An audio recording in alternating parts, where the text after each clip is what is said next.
Good evening, Bahamas. You're tuned in to MB12, broadcasting from Cable 12 Studios on Robinson Road. Coming up tonight in news, former Prime Minister Hubert Ingram abruptly leaves the House of Assembly after being denied his chance to say farewell when he wanted today. Prime Minister Christie responds. A proposed referendum to give Bahamian women the right to pass citizenship to their children. Plus, a local neurosurgeon prepares to conduct a procedure never before done in the Bahamas. We've got those stories and so much more coming up. I'm Paige McCartney, and MB12 starts right now.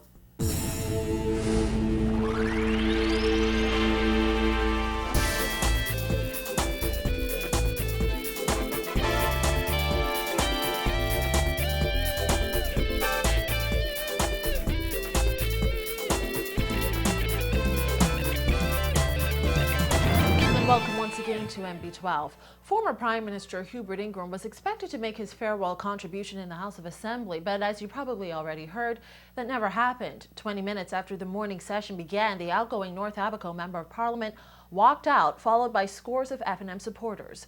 Vonique Toot reports.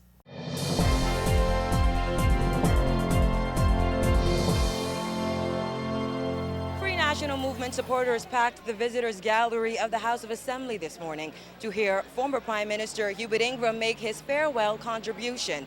However, they left the lower chamber angry and disappointed. Mr. Ingram had expected to say farewell during the morning session. However, Speaker of the House Dr. Kendall Major said the North Abaco MP's resignation letter is in reality a promissory note that his resignation will take place sometime in the future.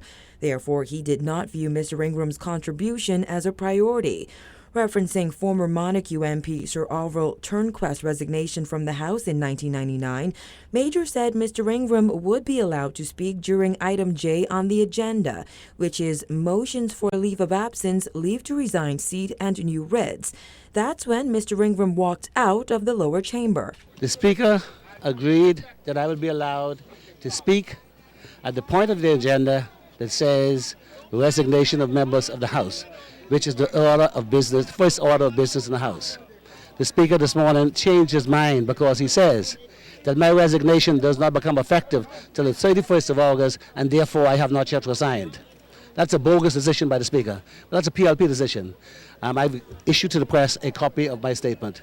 I shall be come back to the House. Thank Bahamas very much. The former Prime Minister says he was looking forward to thanking Bahamians in Parliament. Yes, I'm disappointed, but that's the reality. I'm out, they're in. Thank you very much. FNM supporters were just as disappointed. They vented their frustrations outside the House of Assembly. Hubert was the Prime Minister of the Bahamas. We only had 3 of them in our time.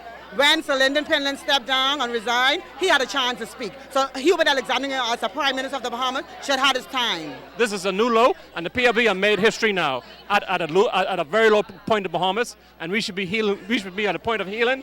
We are not healing like this. All the people come out. The gallery was full.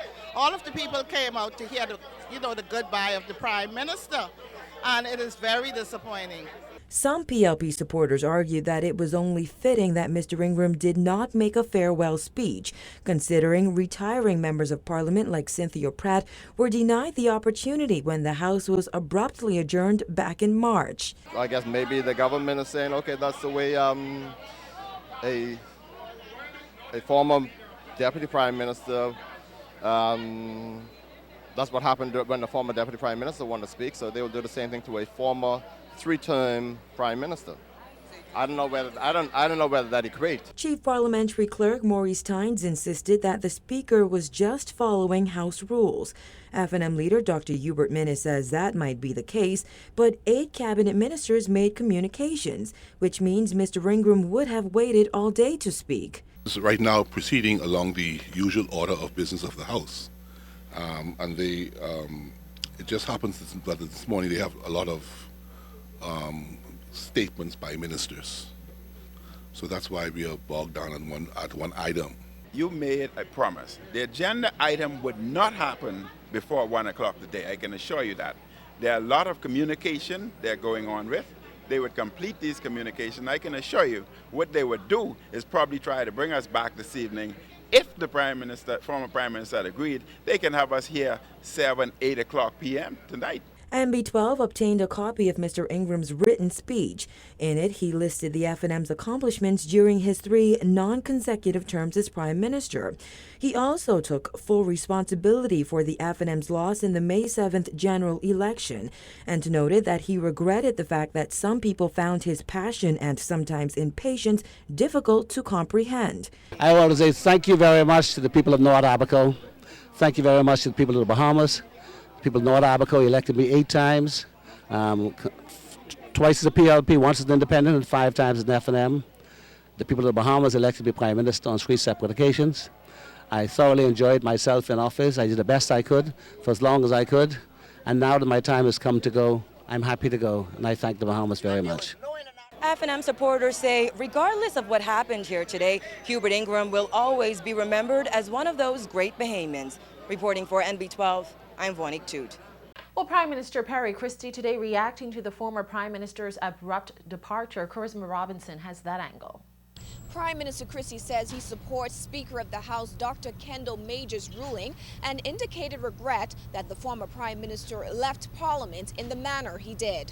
The Prime Minister says Ingram has been a major contributor to this country's development and ought to have ensured that whatever the circumstance, he would have chosen to speak to the people of the Bahamas. There is no secret about this, what has happened. He came into the House of Assembly.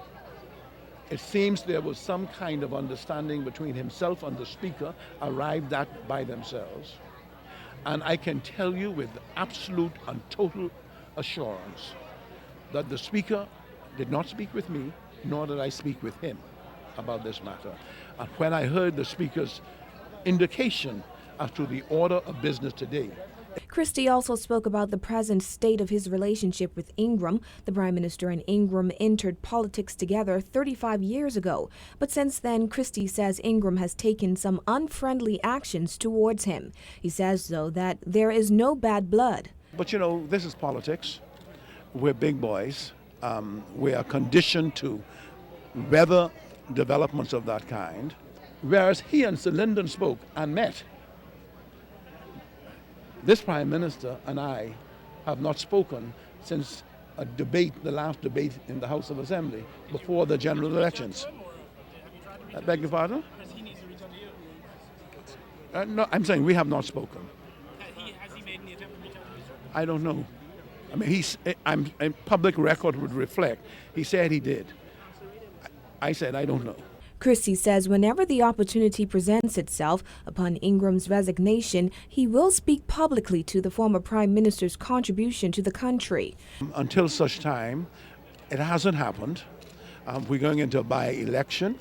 We're going to have some politics between now and then, and some things could be said. So I don't want to color the final remarks as to his tenure and the quality thereof by anything I say now, which could be premature and be influenced heavily by what else happens between now. Christie says he hopes the former Prime Minister will reconsider his decision not to come back to the House of Assembly to give his farewell remarks. Reporting for NB12, I'm Charisma Robinson. While the way Ingram left the lower chamber dominated news today, there were some major announcements coming out of the House of Assembly. Perhaps the most significant is that the government once again plans to seek to amend the Constitution to end discrimination against women.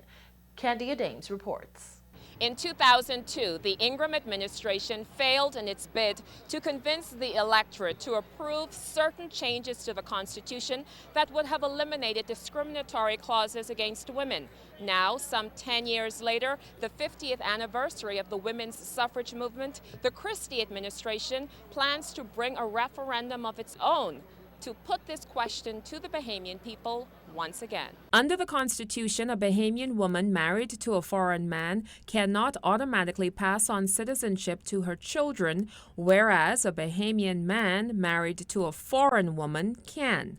Mitchell told the House today that eliminating such discriminatory clauses from the Constitution will bring the Bahamas in line with other Western countries and remove one of the last vestiges of formal discrimination against women.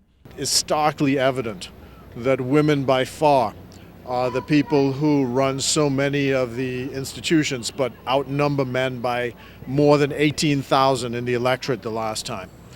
And this is a problem which was brought to the attention of the country when we had the last referendum attempt, but it went down in flames because it was tied up with other things. So we want to try this on as a sole issue to make sure that this glaring problem is dealt with, that it reflects the actual prominence which women have in the society and the role they play in running the society to eliminate these forms of discrimination. This is the third referendum promised by the Christie administration. It will add to a referendum on gambling and one on oil drilling. Mitchell was asked whether he thinks these are expensive propositions. There's a cost which comes with democracy, and I think we have to be willing to bear the cost. Today, the government also tabled reports of independent election observers from the Organization of American States and CARICOM. Mitchell spoke to the highlights of those reports. Campaign finance reform seemed to lead both the CARICOM and the OAS report, and there needs to be laws. There need to be laws governing campaign finance, including the contributions made by non-nationals, disclosure laws, and that there needs to be a code of conduct with how people deal with what they say from a public platform and how they conduct their behavior. Mitchell also announced a proposed amendment to the Immigration Act to allow for a longer period for spousal permits from 5 years to an indefinite period of time if the Immigration Board chooses. Minister Mitchell said a constitutional review commission headed by former Attorney General Sean McQueenie will finalize the questions for this referendum. He said the referendum on gambling will take priority, but the constitutional referendum on citizenship will be called before the end of this term. Reporting from the House of Assembly for NB12, I'm Candia Dames. Stay with us. Coming up after the break, a local surgeon prepares to conduct a procedure new to the Bahamas.